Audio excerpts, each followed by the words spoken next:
Bienvenidos a Electrónica Pública. Este es el primer capítulo de una serie de videos explicativos acerca de electrónica básica. Vamos a hacer algunos proyectos básicos también. Vamos a introducir a la electrónica. Para eso vamos a entender algunos de los conceptos principales en este capítulo y para eso tenemos lo que es un circuito eléctrico. ¿Qué es un circuito eléctrico? Lo entendemos como un conjunto de componentes electrónicos que están interconectados entre sí y que permiten realizar un trabajo o función específica. Tenemos dos configuraciones especiales: la configuración en serie y la configuración en paralelo. La configuración en serie tiene la característica de que sus cargas están conectadas una seguida de otra, mientras que la de paralelo, sus cargas están en paralelo en relación a la fuente de alimentación. Tenemos estos diagramas electrónicos y es necesario entender y saber interpretarlos cómo es o qué se refiere cada uno de los símbolos. Los explico de manera rápida. Y tenemos entonces que esta es una batería, tenemos un interruptor en posición cerrada o conectado o encendido, y un interruptor en posición abierta o apagado. Tenemos dos bombillos en cada uno de los circuitos, dos pequeños bombillos luminosos, focos, conectados. Entonces, en el circuito en serie, la característica es que las cargas están conectadas una seguida de otra. Las series de Navidad es un claro ejemplo. Si una de estas cargas llega a fallar, prácticamente el circuito deja de hacer su función específica. En el cambio, en los circuitos en paralelo, si una de estas cargas llega a fallar, la otra sigue funcionando sin ningún problema y estas se encuentran en paralelo en relación a la fuente de alimentación, como podemos ver aquí. Dentro de estos circuitos se aplican tres variables muy importantes que se enlistan dentro de la ley de Ohm: el voltaje, la intensidad de corriente y la resistencia. El voltaje lo entendemos como la diferencia de potencial que existe dentro de un punto del circuito a otro punto. Si yo mido de aquí, de este polo a este polo, voy a tener una diferencia de potencial de 5 voltios. La intensidad de corriente es la fuerza o qué tantos electrones están pasando dentro del conductor en un determinado tiempo. Aquí podemos ver este circuito y están pasando aproximadamente unos 20 miliamperios para no quemar nuestro diodo LED, una batería, un diodo emisor de luz LED, un pequeño foquito muy eficiente, y una resistencia. Esta es la intensidad de corriente, qué tanta fuerza lleva. Aquí tendremos un flujo aproximado de 20 miliamperios. Es la fuerza que está recibiendo el LED y es la fuerza máxima que le podemos aplicar a un LED. De lo contrario, lo empezamos a degradar y se nos puede fundir, que es prácticamente por eso limitamos la corriente mediante esta resistencia. Y la resistencia, bien lo decimos, es la oposición al flujo de electrones. Es decir, evitamos que sigan fluyendo cantidad excedente de electrones para evitar que nuestras cargas se fundan o inclusive para realizar un trabajo como es la calefacción con resistencias eléctricas. La ley de Ohm utiliza estos tres conceptos y nosotros podemos hacer los despejes correspondientes para decir que nuestro voltaje es igual a la resistencia por la intensidad de corriente o la resistencia es igual a la intensidad sobre el voltaje. Estas características las podemos ver bien en un diagrama muy sencillo en el que hay dos recipientes con la mitad de agua conectados entre sí por una manguera. Si nosotros subimos el primer recipiente, lo que va a suceder es que del R1 va a circular el agua hacia el R2. Es decir, que nosotros supongamos que tenemos aquí un mayor voltaje, va a circular hacia acá. Es lo mismo que nuestro circuito. Tengo aquí un mayor voltaje, circula y regresa, y aquí hay un menor voltaje. Si yo bajo R1 y subo R2, lo que va a suceder es que ahora el flujo de electrones va a ir de regreso, que es prácticamente el flujo de agua.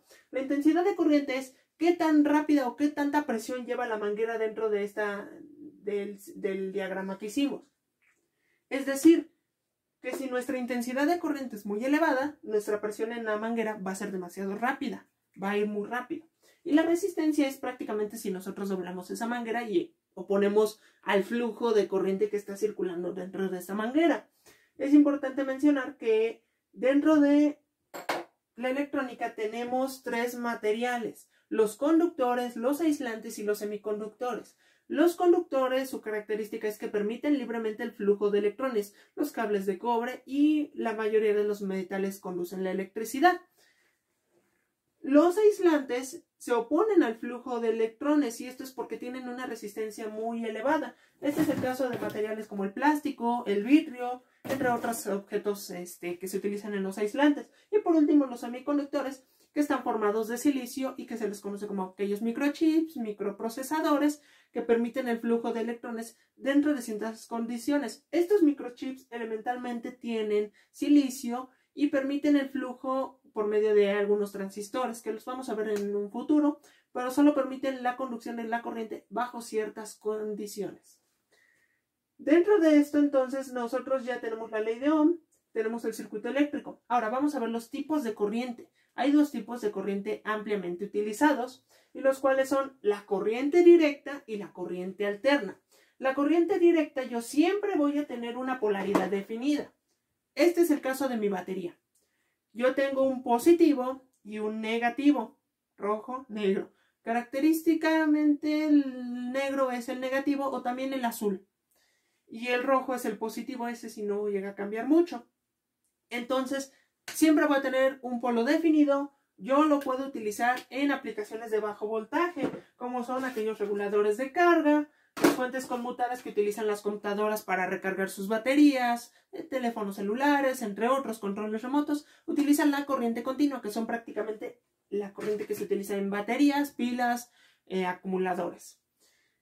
También tenemos algunos reductores de cables, módems, comunicadores, entre otras cosas. La corriente alterna, aquí hay una característica y es muy importante. Yo tengo este circuito y este es un circuito de corriente alterna. ¿Qué quiere decir? Que la polaridad de esta corriente alterna se va a estar alternando. En un momento X yo voy a tener esta polaridad. Entonces la corriente va a fluir de aquí hacia acá. Sin embargo, va a llegar un momento en el que ahora la polaridad se va a alternar. ¿Qué quiere decir? Que ahora yo voy a tener aquí positivo y aquí voy a tener negativo. Entonces, la corriente primero fluye así, da vuelta. Podemos ver aquí las flechitas. Sigue este camino, pero llega un momento en el que ahora esta polaridad se cambia y entonces las flechas van en sentido contrario.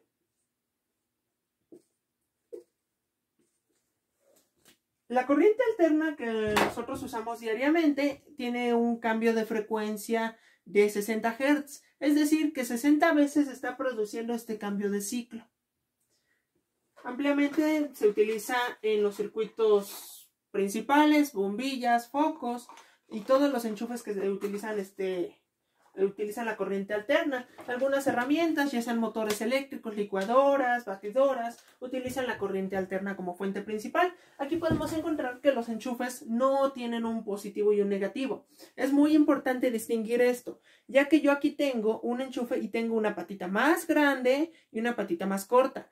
¿Qué quiere decir? Que nuestra patita más grande va a entrar al neutro y la patita más corta a la línea. La línea es prácticamente aquella línea conductora que nos trae la corriente. Si nosotros introducimos algún objeto metálico en la línea, nos vamos a electrocutar porque son 120 voltios y relativamente es un voltaje muy alto para sentir la corriente.